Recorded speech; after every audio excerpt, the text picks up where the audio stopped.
আচ্ছা দাদা, বলছি এখন কি নৌকা টৌকা পাওয়া যাবে? বাবু, সব কচুরিপানা ডুবে গেছে, এখন আর নৌকা পাইবেন না। তাছাড়া এখন তো জোয়ার আইয়া গেছে। ও, আমার তো ওই পারে যেতে হবে, কি যে করি। আপনি এখন পাইবেন না, আপনি কাল আসুন, কাল পাইয়া যাবেন আপনি। আচ্ছা ঠিক আছে।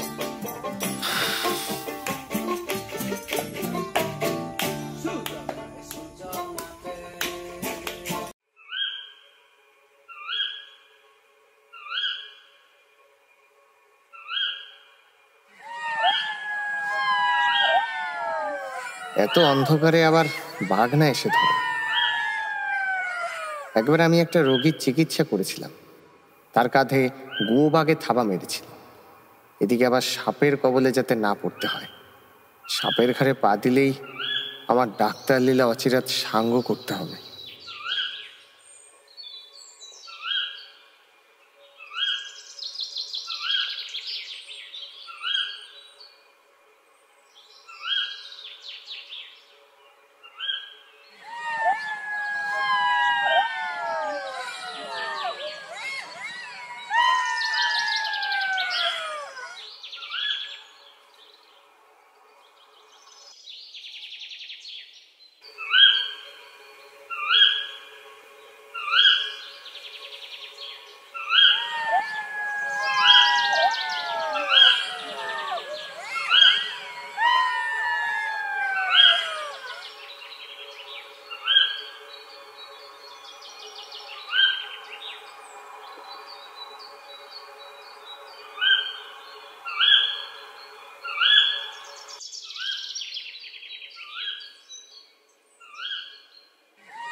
পৌঁছাতে পৌঁছাতে অনেক রাত হয়ে গেল।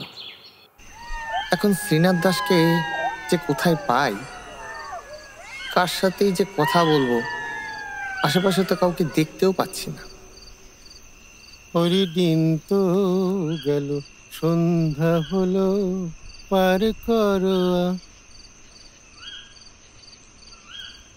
এত রাতে আবার কে এখানে দেখি?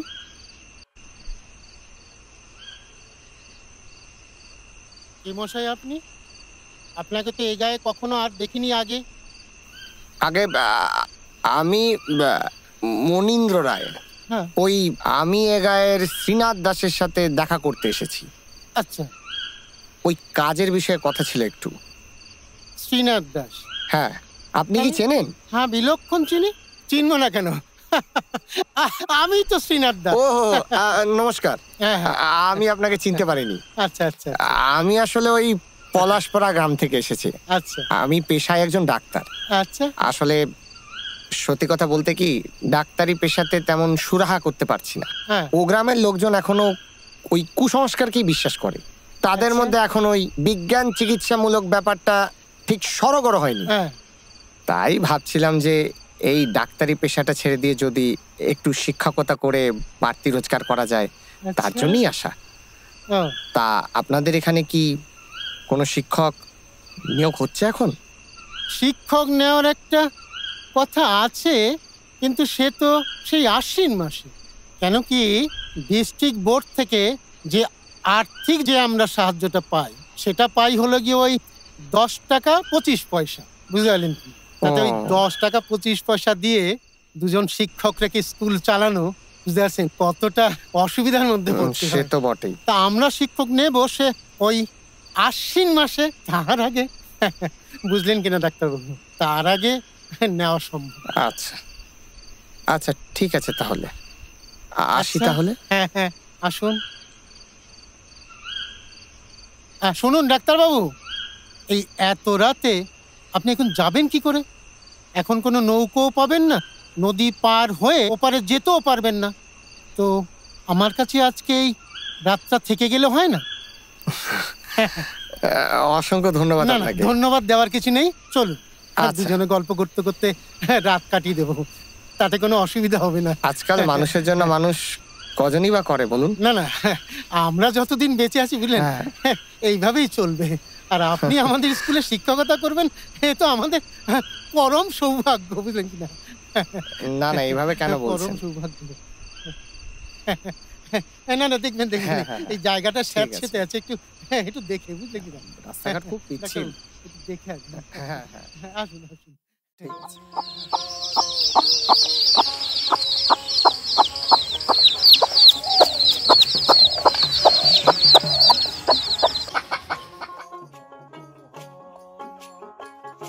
কি হলো ডাক্তারবাবু, কাজের কি কোনো খবর হয়েছে? না রে মুজিব, শ্রীনাথ বাবুর সাথে কথা হয়েছে, ওনারা এখন কোনো লোক নিচ্ছে না রে।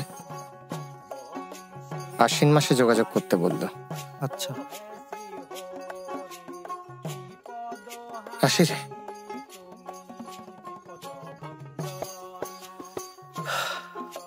হে আল্লাহ,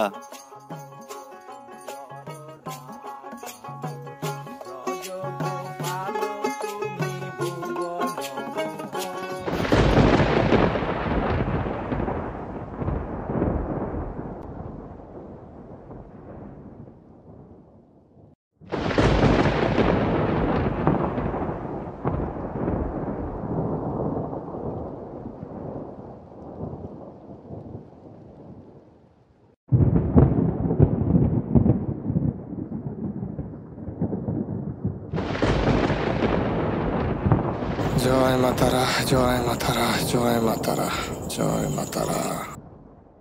মা, মা গো, সুভাষিনী আর খোকাকে দেখো মা, ওদেরকে তুমি দেখে রেখো। একটা কাজের সুযোগ করে দাও মা, যাতে ওদেরকে এখানে নিয়ে আসতে পারি। দেখো মা। জয় মাতারা, জয় মাতারা, জয় মাতারা, জয়।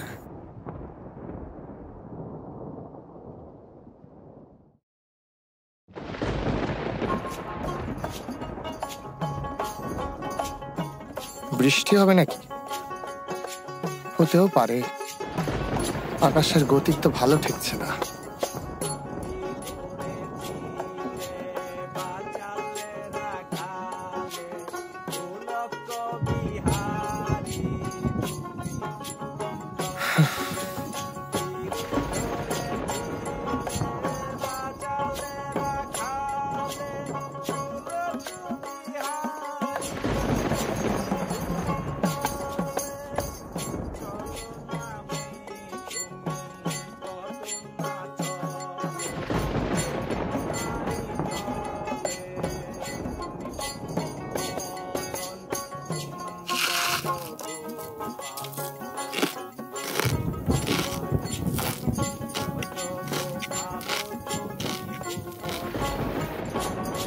একা একা কাটাতে হয়, কথা বলার মানুষ পাই না। ইচ্ছে হয় স্ত্রীকে এনে কাছে রাখতে। এই সারাদিন খেটে খুটে আসলাম, ইচ্ছে হয় কাছে বসে একটু গল্প করুক, কিন্তু আনি কিভাবে, খাওয়াই বা কি?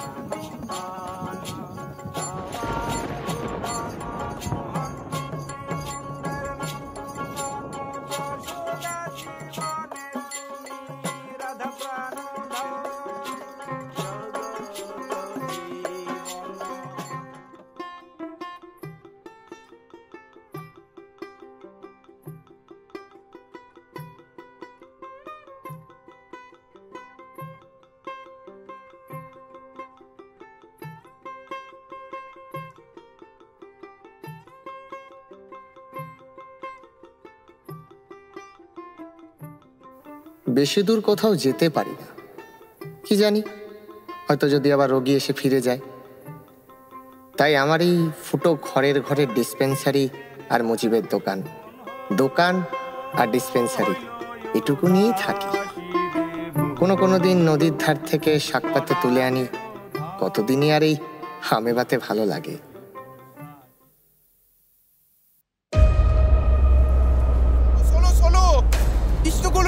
সাপে কাটছে, তাড়াতাড়ি চলো।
গামছাটা বেঁধে দেন।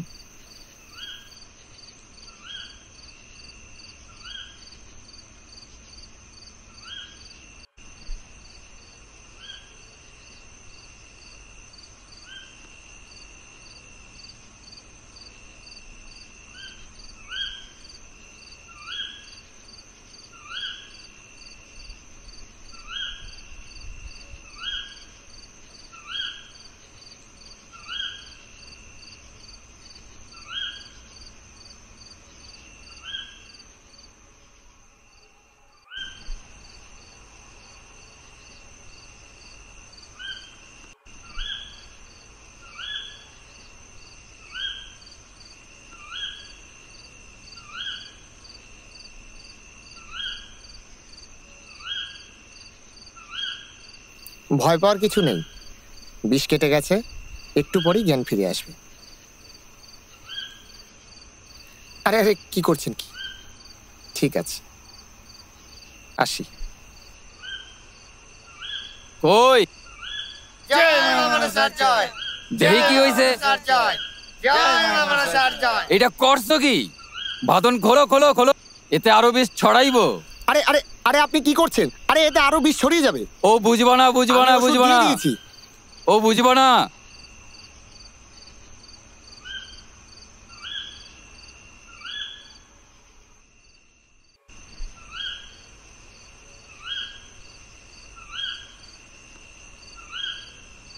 ওট ওট ওট ওট। জয় মা মনসা জয় মা জয়। মনসা জয়। জয় মা মনসা জয়। জয় মা মনসা জয়। জয় মা মনসা জয়। জয় মা মনসা জয়। জয় মা মনসা জয়। জয় মা মনসা জয়। জয় মা মনসা জয়। জয় মা মনসা জয়। জয় মা মনসা জয়। জয় মা মনসা জয়। অবশ্য পরে বাঁধনে আর আমার ওষুধেই কাজ হয়েছিল, নাম হলো সেই ওঝার। তাতে অবশ্য আমার কোনো দুঃখ নেই, একজনের জীবন তো বেঁচে গেল, এটাই আমার কাছে যথেষ্ট পুরস্কার।